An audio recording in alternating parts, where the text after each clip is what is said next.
Welcome to the Wickedly Smart Women podcast, featuring stellar conversations with emerging and established wickedly smart women. Thanks for joining us today as we celebrate women who are committed, care deeply, and have the courage to take action and create conscious change all around the world. Now here's your wickedly smart host, Anjel B. Hartwell.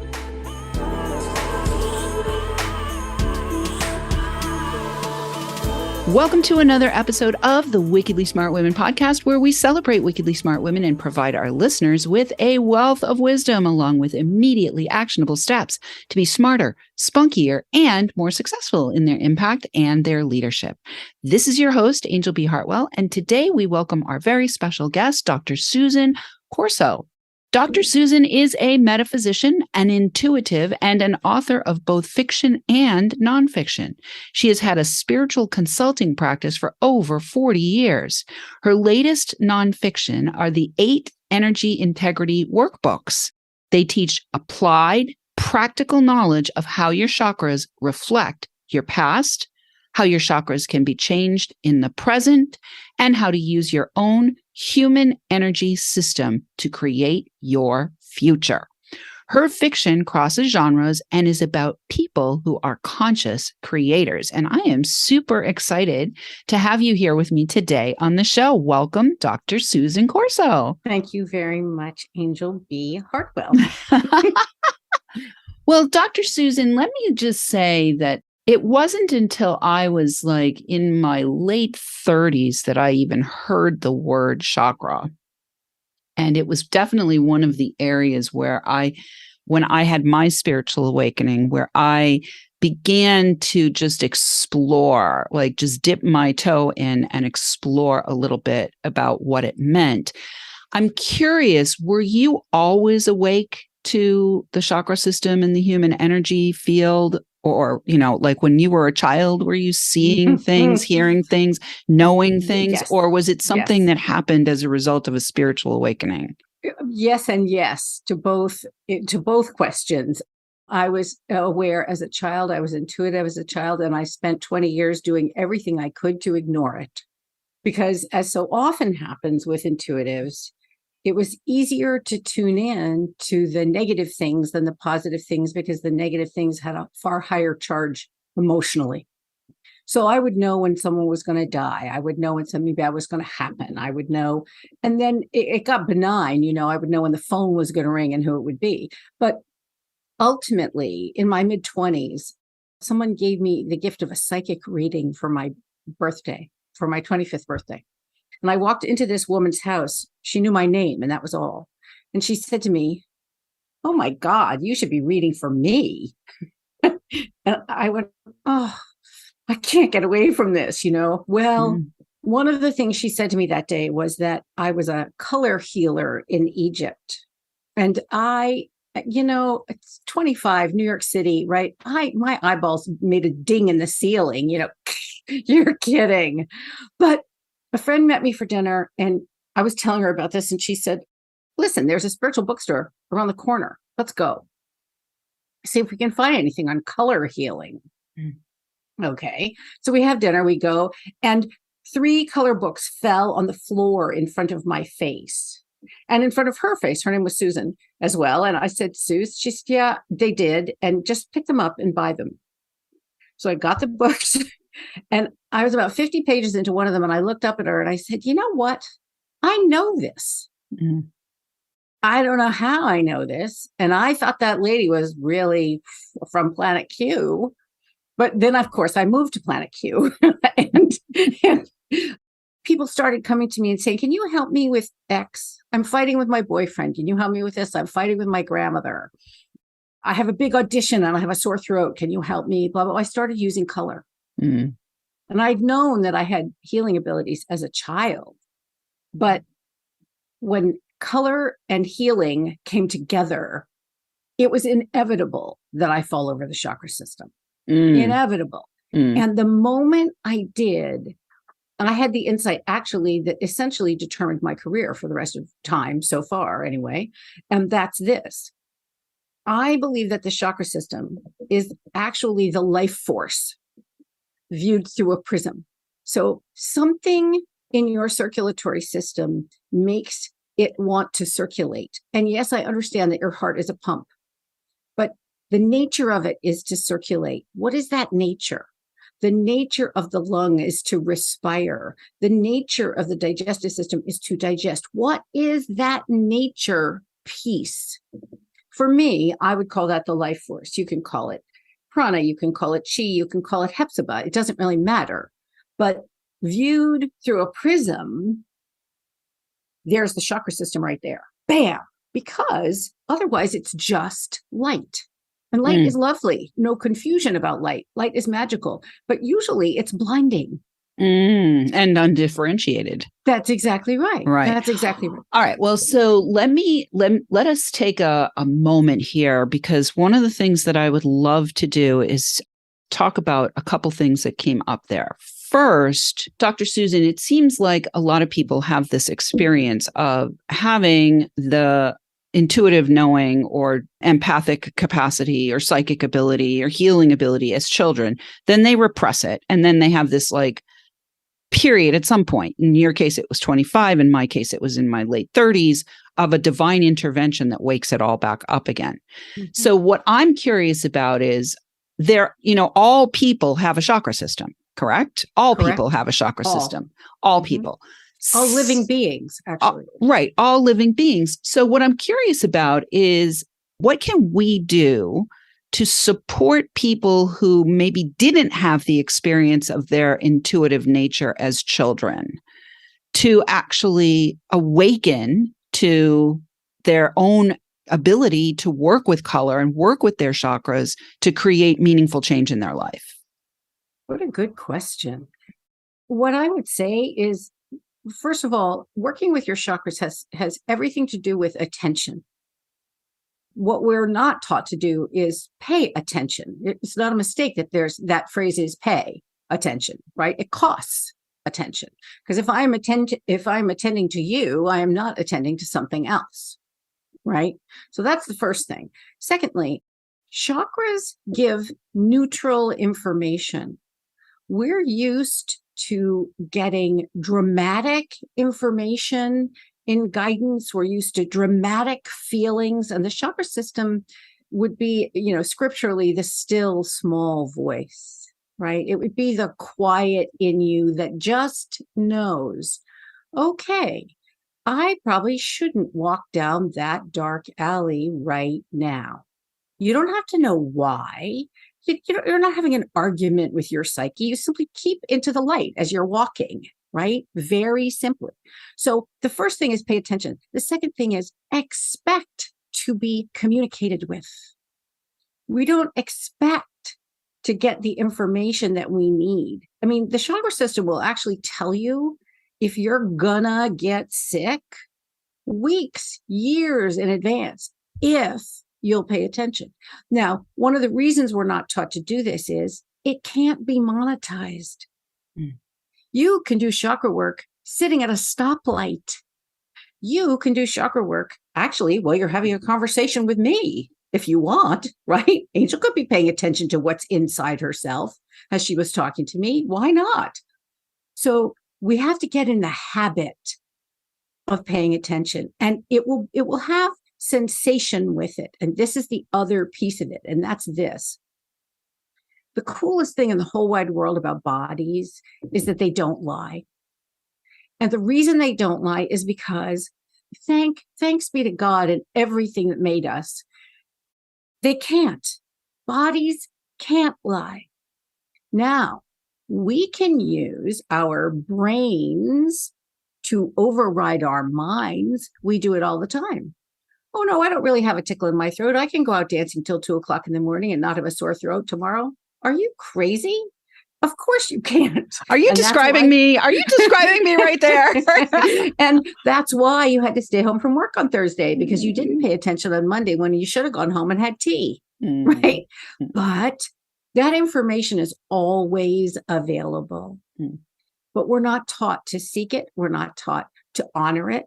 What would happen? I mean, any one of your listeners, anyone listening to us right now has walked into a room and known that people have been fighting. and wanted to go, oh, I got to get out of here. Ick. Well, it doesn't have to be that strong. What if it's not ick, but, pay attention to that. Does that feel good? Does it not feel good? You start to ask questions of your body. Oh, well, why is it that every time I see that person, I feel like I'm 6 inches tall?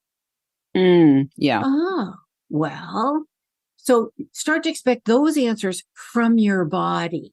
Yeah. And I love the idea of the information is neutral. It's just like delivering information for you to receive. It's almost like what I'm being shown right now is like the gauges on your car. When it says that the gas tank is almost empty, it's a fact. The gas tank is almost empty. It's not like emotional. It's not, not a big drama. It's not personal. It's just a fact. Right. So I love this idea also of the life force through the prism. And I'd love to have you talk a little bit about how you see the chakras yourself, right? With your own seeing. And where is the most work required for most people at this point? What a great question. Well, if I were going to generically divide people, I would say that most men have to work, adult men have to work on their second chakra, which is their yin nature, their receiving nature, their relating nature, their connecting nature, their passionate nature. And most women have to work on their third chakra, which is their power. Because we are taught to back down from power. Women have been taught for millennia. And I will confess, I'm 65 as of today, and I've been around the block a couple of times as a result of that. And power is something that we are taught, women are taught, certainly my age, we're taught to manipulate for, not to take or use.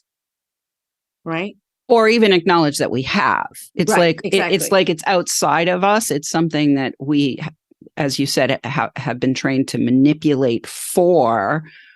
And therefore, as a result of that, psychologically, we actually think it's outside of us, but it's really inside of us. That's exactly right. That's exactly right. Okay. And I don't criticize the feminine half of the, binary of the world, but I do say this. We have colluded in this for a really long time. And I don't mean that like tisk tisk. I don't mean that. I mean, I see that in myself. Oh, you want something from a man? Great. You manipulate him to get it. Yeah, no. How about, here's a thought, a powerful thought. How about you ask for it? But that involves your fifth chakra. And all people have to work with their fifth chakra. All people, because this is where we choose. This is where we create our reality. And that's the throat. That's exactly right. We have to, all of us, learn to speak truth. We have to learn to speak powerfully. We have to learn when to speak and when not to speak. It's a huge learning, the fifth chakra. And look, if you just glance at our media today, you know that we already know how to misuse the fifth chakra. Yeah. But how do you use it for good? Right. And that's a great question to end on. We're going to go to the break right now. And when we come back, we're going to let you know more about where you can find out about your own chakras and more about how you might be able to get more data and information from Dr. Susan. But right now, we are going to ask for your help. We're going to go to the break. We're going to ask for your help. Wickedly Smart Women, if you're enjoying this show and want us to stay on the air, please consider making a donation at www.wickedlysmartwomen.com. You can also sign up for our newsletter there, which we send out on a monthly basis, and get more information about other fun things that we have in the pipeline, including a collaborative book that is coming out soon. We'd also like to ask you to share with your lovely lady friends who you think might benefit from our content. I definitely want to say a big thank you to our listeners who are downloading, rating, and reviewing all over the world. We're welcoming thousands of downloads, and we are now downloading in 103 countries. Want to shout out this week to our listeners in Greece, in Bolivia, and in Mozambique. And we will be right back with Dr. Susan Corso.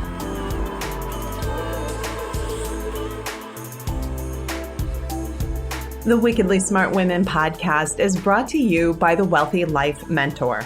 Women, are you on the edge knowing that life is calling you to make a change? Are you ready to be part of the evolution of what it means to be a wickedly smart woman, creating your wealthy life by design? A life that is an extraordinary work of art. Anjel B. Hartwell, the Wealthy Life Mentor, is hired by women in transition. Women just like you who want to break through to their brilliance, become clear on the value of their wisdom, and embody a beauty-filled, balanced life of shameless self-expression. Discover your wealthy life readiness by taking the quiz at quiz.wealthylifementor.com.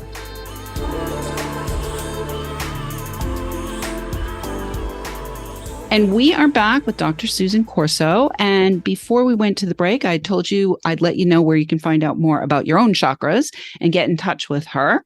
You can go to chakras.susancorso.com, and there she has a free gift for you. Why don't you tell us about what that gift is, Dr. Susan? It's a way for you to start working with your chakra system right now. I call it the less mores. There are polarized behaviors that go with each chakra. Let's use the first chakra, which is your survival chakra. First chakra is complain less and thank more.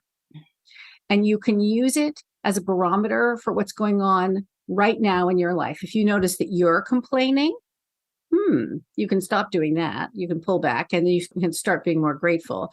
But what if you're surrounded by complainers? What do? Well, you start thanking them. Thank you for bringing that to my attention. Thank you for noticing. Thank you for caring. Thank you. So it's a way for you to work with all 8 of your major chakras, starting right now, the less mores. It's free. You don't have to put your email address in. You don't have to earn it, right? And then you can join a mailing list if you want to afterward. Fabulous. So before we went to the break, we were talking about the throat and how everyone actually needs to work with the throat. And you were talking about, we need to learn not only how to speak truth, but how to speak our truth powerfully, know when to speak, know when not to speak.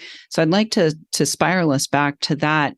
And I'd love to have you give your take on what has happened in the last 6 years where all of a sudden, the lying in the collective, at least here in the US, I mean, I can't speak to the whole world in terms of the lying, but it seems to me like the lying is just happening more and more and more overtly, almost with this expectation that we're going to buy into the lies. So I'd love to hear what you think about what the heck is going on with the collective throat chakra and all of this lying. Here's what I think. I think our planet is based on a principle, and the principle is polarity, day, night. There's the proof right there. Mm-hmm. You can see opposites everywhere. But what we've done, particularly in the West, is we have shifted from polarity to polarization. So polarity is natural opposites that have to be integrated, right? When to speak, when to keep silent, right? When to smile, when to frown. Same, right? When to tell the truth, when to hush, right? Not lie. What we've done is we've taken polarity and we've done it times 10,000, and we've made it polarization instead. Now, where is that coming from is what you're actually asking me. Where it's coming from is our first chakras. And chakras love to work in pairs. In fact, I think the most important thing about the chakra system, at least in my teaching, is that they all have to talk to each other. Chakra system is not, colored hockey pucks attached to a ribbon next to your spine, which is how so many of us visualize them. No. Red is the bottom, right? Sort of like a cherry red, right? Then there's a red orange. Then there's orange. then there's orange yellow, then there's yellow. They have to talk to each other. It'd be like me, playing middle C and saying to you, Angel, this is music. Eventually you'd say to me, no, it's not. It's a note, right? It's music when there's 2 notes or 5, right? So what's happened is the 5th chakra and the 1st chakra mirror each other.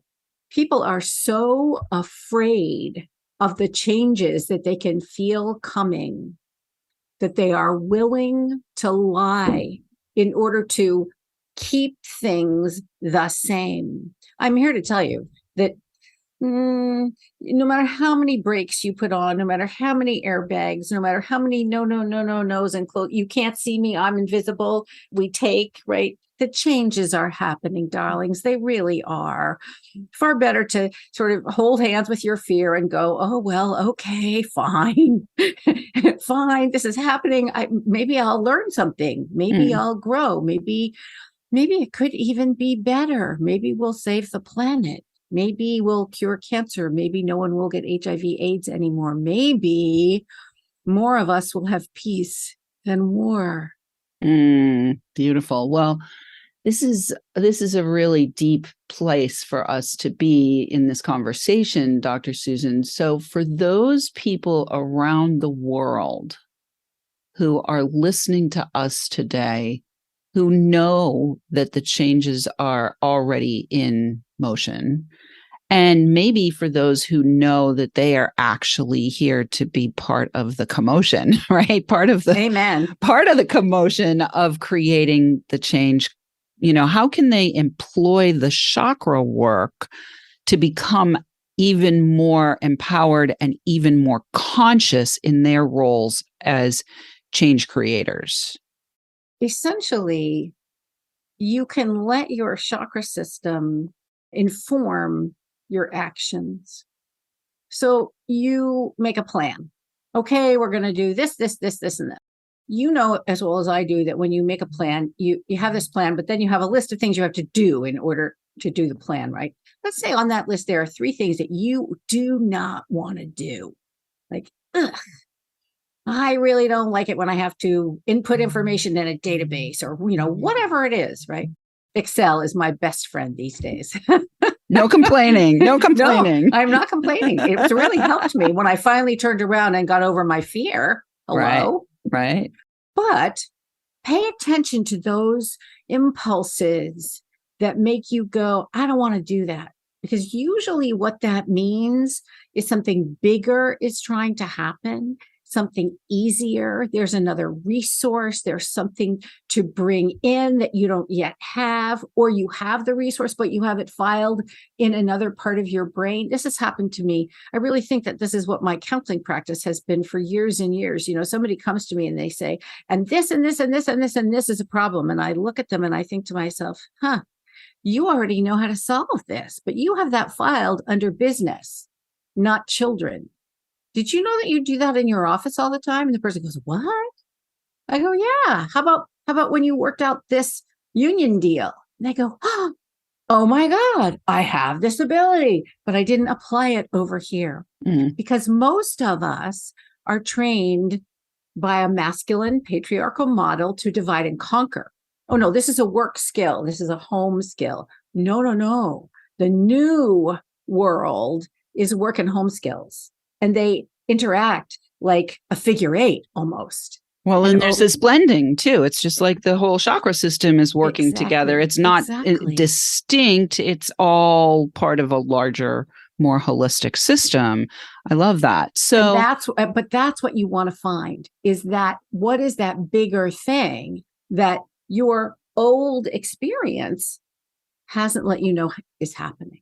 Yeah. Well, what's funny is I've been going out mushroom foraging because it's that fun time of year, right? It's that time of year here. And this morning I heard from the mushroom kingdom that where I'm going to find the big hen of the woods, it's that time of year, where I'm going to find the big hen this year is where I haven't looked before. And so I heard that message. And so what you're saying is like a mirror of that message. The thing that you're looking for, the big thing that you're looking for is going to be somewhere where you haven't looked before. And so what I'm hearing here, in answer to the question about for the global change agents who are here, like, I want to just affirm for all of you that if you're looking in a place where nobody else would look, you're probably looking in the right direction, right? That's exactly right. That's Right. exactly right. Right. Einstein said you can't solve a problem from the level of the mind that created it. Well, okay, we already know about the minds that created this. They're the ones that are so afraid the world is changing. What you do is you love those people as you open yourself to a newer, bigger perspective. And you say, I understand it's scary. I'm scared too, but let's be scared together. Yeah, beautiful. We've got about a minute left, Dr. Susan. So in the last minute, is there anything that you'd like to share with our listeners, either specific to chakras or to kind of tie up a loose end from this conversation before we go? Yes, I think that it is absolutely true that your imagination is your salvation. It truly is. We have to imagine ourselves in a better world, and we have to do it every single day. That imagination exists between your ears. Now use it. Beautiful. I love that. That's also the sixth chakra, or the third eye chakra. Exactly. So listeners, go ahead and go to chakras.susancorso.com and maybe go right to the sixth chakra and start activating your imagination to be the change agent you are here to be. Listeners, we do love feedback. Please let us know what you thought of today's show by calling into our listener line. We will have that number for you in the show notes, or you can send in questions or guest suggestions to listeners at wickedlysmartwomen.com. We might even give you a shout out on the show. Thanks for tuning in. Keep your ears open. Celebrate with us that we just won 2 more awards. We're now a 7-time award-winning show. And remember, thank you. And remember, you are a wonderful woman. Thanks for tuning in, downloading, and listening. Be sure to rate and review Wickedly Smart Women on Apple Podcasts and share with other women who can benefit from today's episode. Wickedly Smart Women is the premier podcast series for informing, activating, and inspiring the leader who carries profound wisdom and knows that now is the time to welcome wealth. We welcome your feedback and guest suggestions and invite you to subscribe to our mailing list to be notified of each new episode at wickedlysmartwomen.com.